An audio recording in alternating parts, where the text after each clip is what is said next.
Hi students, हमारा आज का जो टॉपिक है वो है cells use RNA to make protein. ठीक है, ये जो हमारा टॉपिक है ना, इसको हम जीन एक्सप्रेशन भी कहते हैं और इसको हम सेंट्रल डॉग्मा भी कहते हैं। अंडरस्टैंड? ये जो दोनों ही नेम है ये इसी के हैं कि इसको जीन एक्सप्रेशन और सेंट्रल डॉग्मा दोनों ही हम इसको कहते हैं। आगे जाके मुझे थोड़ा सा एक्सप्लेन करके फिर मैं दोबारा डेफिनेशंस एक्सप्लेन करूँगा कि इसके डेफिनेशंस है क्या। ठीक है स्टूडेंट्स, जब भी आप एक सेल को देखते हैं, ये मेरे पास एक सेल है। सेल के सेंटर में एक पोर्शन है जिसको हम बोलते हैं न्यूक्लियस। जब आप न्यूक्लियस को देखें, न्यूक्लियस के अंदर एक स्ट्रैंड होता है, धागा होता है जिसको हम DNA mean deoxy ribose nucleic acid वो होता है। अगर हम इस डीएनए को बाहर निकाल लें, ये बाहर मैंने डीएनए को ड्रा कर लिया है। ये जो डीएनए है, जब आप इस डीएनए को देखते हैं, डीएनए डबल स्ट्रैंड है। इस डीएनए के ऊपर एक प्रोसेस होता है जिसको हम बोलते हैं ट्रांसक्रिप्शन।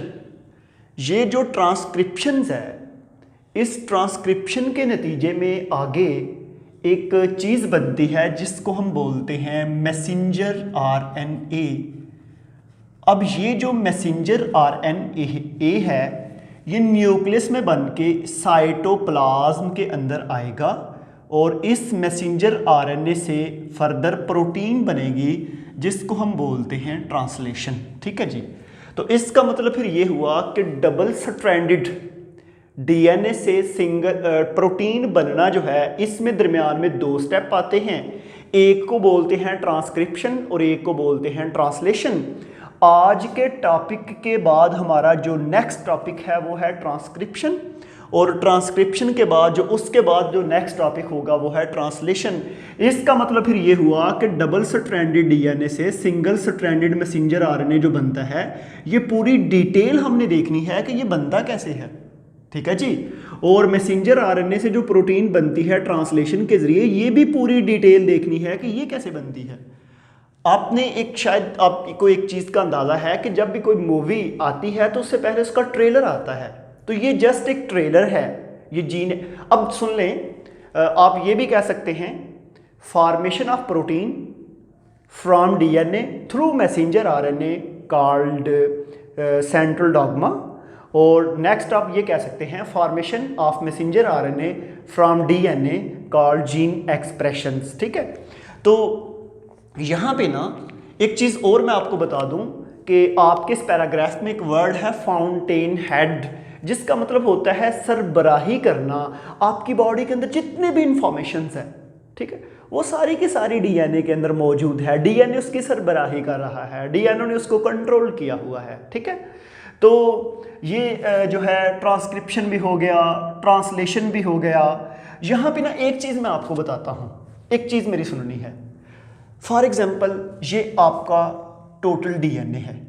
अब इस डीएनए में बेशुमार जीन होंगे, तकरीबन 40,000 के करीब जीन जो हैं वो डिस्कवर्ड हो चुके हैं, और ये जो वैल्यू मैं बता रहा हूँ ये कुछ देर पुरानी है, मे बी अभी इससे भी ज़्यादा डिस्कवर्ड हो गए हों।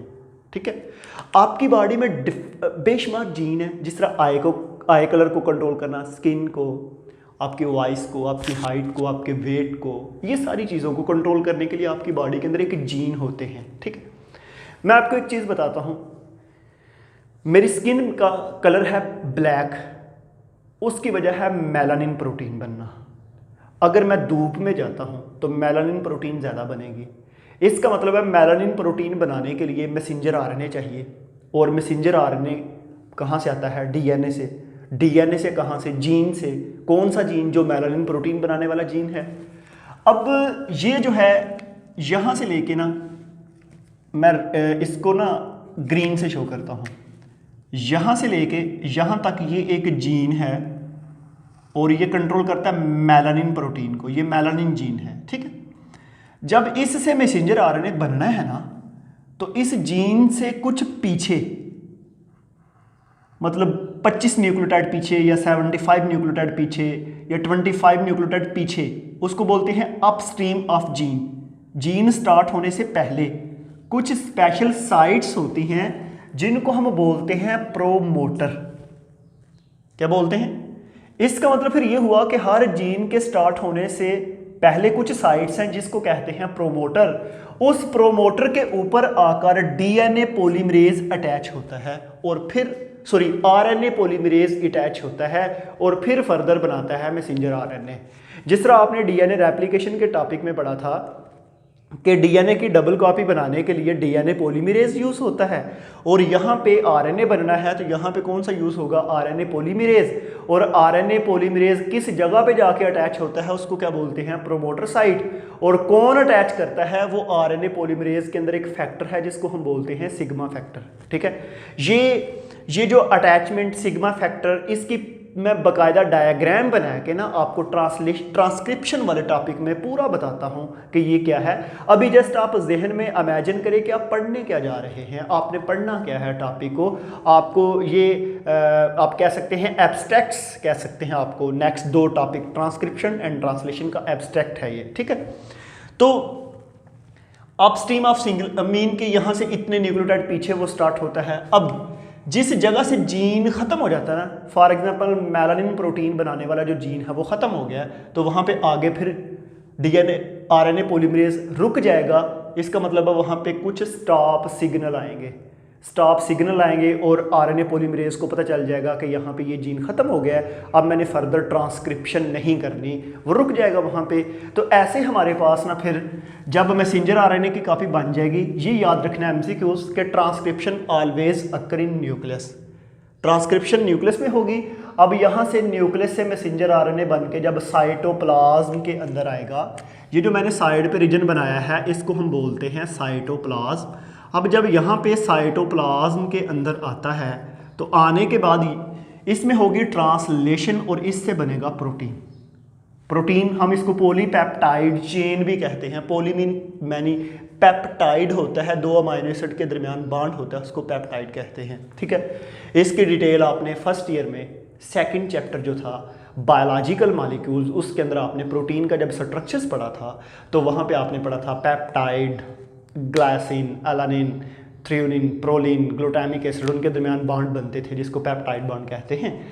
तो वो पॉलीपेप्टाइड चेन बनती है। ठीक है जी, तो ये हमारे पास अब आपको पता है कि ट्रांसलेशन में 3 तरह के आरएनए यूज़ होते हैं, messenger RNA, ribosomal RNA and transfer RNA. तो वो उन तीनों आरएनए की आपने डिटेल जो है वो फर्स्ट ईयर में भी पढ़ी हुई है। थोड़ी सी डिटेल जो है इसमें भी है, ये स्ट्रक्चर्स वगैरह, लेकिन मैं इसी लेक्चर में ये नहीं बताऊंगा, ये मैं आपको नेक्स्ट लेक्चर में बताऊंगा।